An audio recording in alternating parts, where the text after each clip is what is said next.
Hello guys, Bob here. Today I'm going to do an equipment review and we're going to take a look at the Audio Technica LP120X USB turntable. I have the gray version. Before I give you my thoughts on it, let's go take a look at the turntable itself. You turn this to turn the turntable on. This is your speed selector. So right now it's set for 33. Okay, start it, you just turn this, or push that button, excuse me. If you want to go to 45, you hit that. If you want to go to 78, you hit both of them at the same time.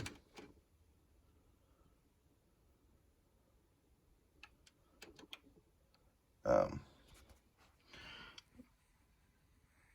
I have never played with these buttons, but this does have some trick features to it, just like I know this one adjusts the speed that it's going. So if you want to do like a DJ thing, you can make it go forward or reverse for the same reasons. Here you unlock the tone arm. You run it out, and then you just pull this lever here, and it will go down onto the record. Of course, you lined up where you want it. Now, unlike the Denon, this one will keep playing until you raise the tone arm back up. It doesn't automatically go back to the cradle at the end of the record. Here's where the USB comes out on the back. Apologize for it being dark back there, but there's where the power cable comes out, and also the switch for the whether you want to use the onboard preamp or not. That's pretty much it. The RCA cables are built into the thing. They come out from underneath. So this turntable is a direct drive turntable, and that means that the platter is attached directly to the electric motor that's spinning it, where the other one, like that Denon that I have that I reviewed in an earlier video, it's belt drive. So its electric motor is attached to a belt that you run underneath the platter, and that's what turns the platter. There are benefits to that. It's a lot easier to set up, but as far as it, a lot of people say that has an effect on sound quality, that the direct drive, you get vibrations, and that you have other problems with it. I haven't experienced those yet. I've had this turntable for a little over a year now, and it's a solid second turntable. I put it in the living room, and it's not, I've got the Denon on my main surround sound setup, but I've got it in the living room, and it's hooked to the Eclipse R28F speakers, and it has the same Emotiva preamp on it, and it then is even running through a Pioneer Elite receiver. It sounds good to me. I after listening to both, I did an experiment when I could, if you guys remember, about a little over a month ago, I moved, so I had everything free. Before I wired the Denon back up into the main room, I did an experiment and played them both through the same set of speakers, same preamp, same everything. Most people aren't going to tell a difference. Now, I'm not saying that down the road, if the direct drive gets some age on it, that you're not going to be able to notice a difference, but as of right now, I don't notice a difference. And another pro of this direct drive is that you're not going to have to replace the belt, because the belt breaks or decays over time. I would personally not have a problem buying another model of another turntable, this model.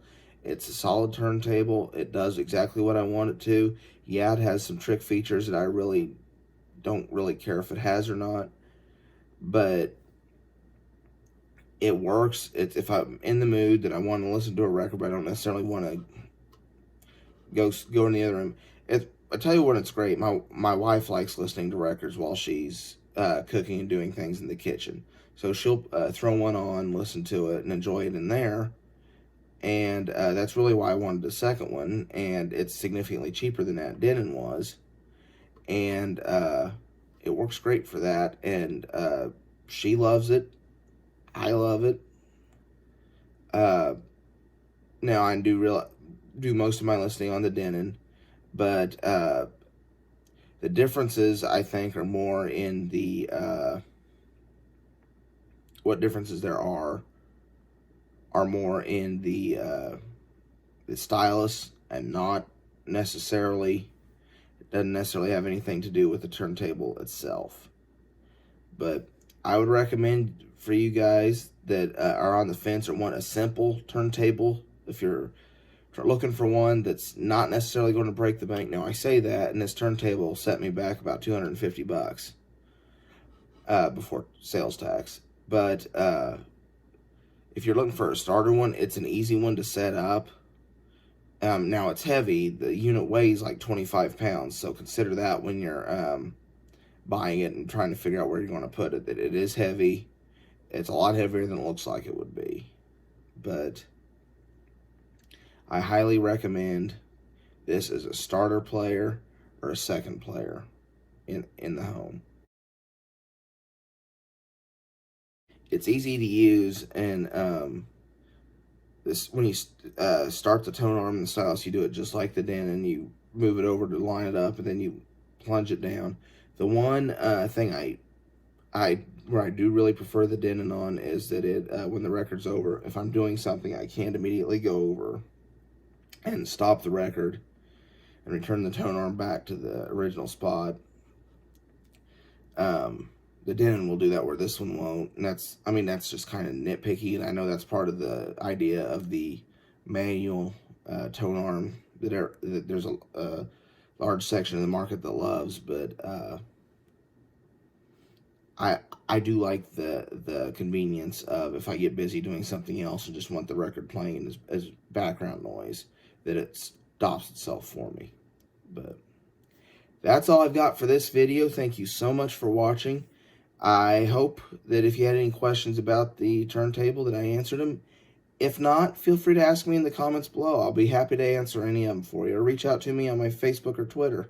Just search for Bob the Film Guy and you'll find me. If you enjoyed this video, please give it a like. Please consider subscribing to this channel. I try to have new content daily. With the iffy internet connection I have here in Northwest Missouri, it doesn't always work that way, but that's my goal. Follow me on Facebook or Twitter. Just search for Bob the Film Guy. And for now, this is Bob, signing off.